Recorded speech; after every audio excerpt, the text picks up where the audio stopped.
पिछले कुछ समय से जेन जी वर्ड बहुत प्रचलन में आ गया है। हम जब ग्रुप्स में बैठते हैं, बातें करते हैं तो अक्सर ही जेन जी वर्ड जब आता है तो मुझसे सहज ही गेस कर लेते हैं कि ये नई जनरेशन के बारे में कोई टर्म है। जबकि मैं आज आपको क्लियर कर दूं कि जेन जी उस जनरेशन को बोलते हैं जो 1997 से 2012 के बीच में जन्म हुआ होता है, जिनका उनको जेन जी जनरेशन बोला जाता है। इनको डिजिटल नेटिव्स भी कहते हैं। डिजिटल नेटिव्स इसलिए कहते हैं कि ये संभवतः हमारे बाद पहली जनरेशन है जो स्मार्टफोन और डिजिटल एक्टिविटीज देखते हुए बड़ी हुई है। इनके लिए जो टेक्निक है ये कोई बहुत बड़ी चीज नहीं है, ये उसी में पले बढ़े हुए हैं। इनके लिए तकनीक कोई नई चीज नहीं बल्कि जीवन जीने का सामान्य सा हिस्सा है।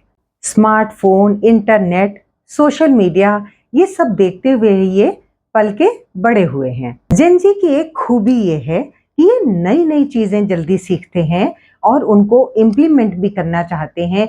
ये जल्दी सफलता पाने में भी यकीन रखते हैं, बहुत उतावले होते हैं। जेन जी की जो जनरेशन है इनमें धैर्य की थोड़ी कमी मैंने देखी है कि इनको लगता है कि बस आज हमने सोचा, कुछ किया, कुछ और फौरन ही हमको उसका नतीजा भी मिल जाए। एक बहुत बड़ी अच्छाई जेन जी में ये है कि वो अपनी बात को दिल में नहीं रखे रहते, अपनी राय, अपनी बात खुल के कहते हैं और काम के साथ साथ जीवन जीने का आनंद भी लेना चाहते हैं। ऐसा नहीं कि लकीर के फकीर की तरह बस सुबह से शाम तक काम किया, पूरा हफ्ता बिता दिया, किसी तरह संडे को थोड़ा बहुत आराम किया और फिर से मंडे से जुट गए। नहीं, इनको भले ही वीकेंड पे 2 दिन मिलेंगे, 1.5 दिन मिलेगा, लेकिन उसमें भी ये जीवन को जी लेना चाहते हैं, ये एंजॉय करना चाहते हैं। जेन जी हमारे देश के लिए इस समय बहुत महत्वपूर्ण जनरेशन है। आने वाले समय में शिक्षा, व्यवसाय और नौकरी, हर क्षेत्र में इनका प्रभुत्व बहुत तेजी से बढ़ने वाला है।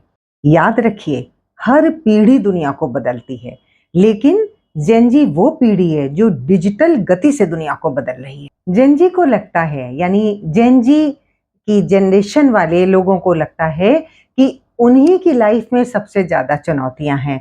इससे पहले जो जनरेशन थी उनकी लाइफ में इतनी चुनौतियां नहीं थी, लेकिन ये गलत है।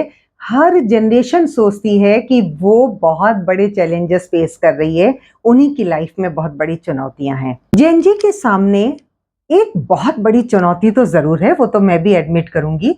उनके सामने जानकारी की कमी की चुनौती नहीं है, जानकारी की बाढ़ होने की चुनौती है।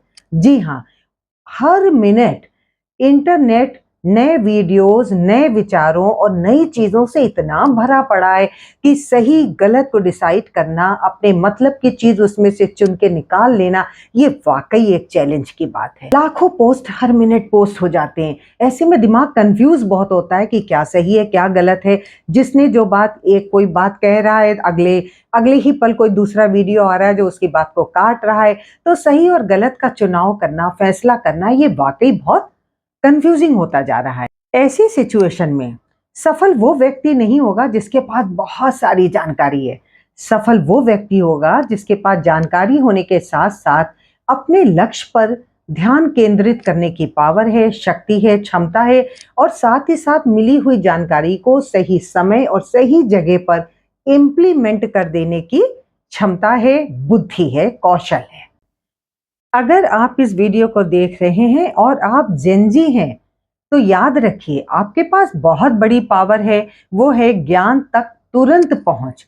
आप बस एक बटन प्रेस करते हैं, आप कोई एक क्वेश्चन अपना गूगल पे या कहीं पे भी क्वेरी अपनी डालते हैं और फटाफट फौरन ही ढेरों रिस्पॉन्स, ढेरों उसके रिप्लाईज आपके सामने आ जाते हैं। तो ज्ञान तक जो पहुंच है वो आपके लिए बहुत ईजी है, बहुत आसान है।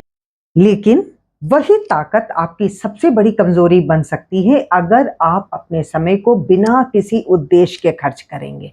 निरुद्देश्य अगर आप सिर्फ स्क्रॉल करेंगे तो आप अपने समय की बर्बादी कर रहे हैं और आप अपने भविष्य को भी दांव पे लगा रहे हैं।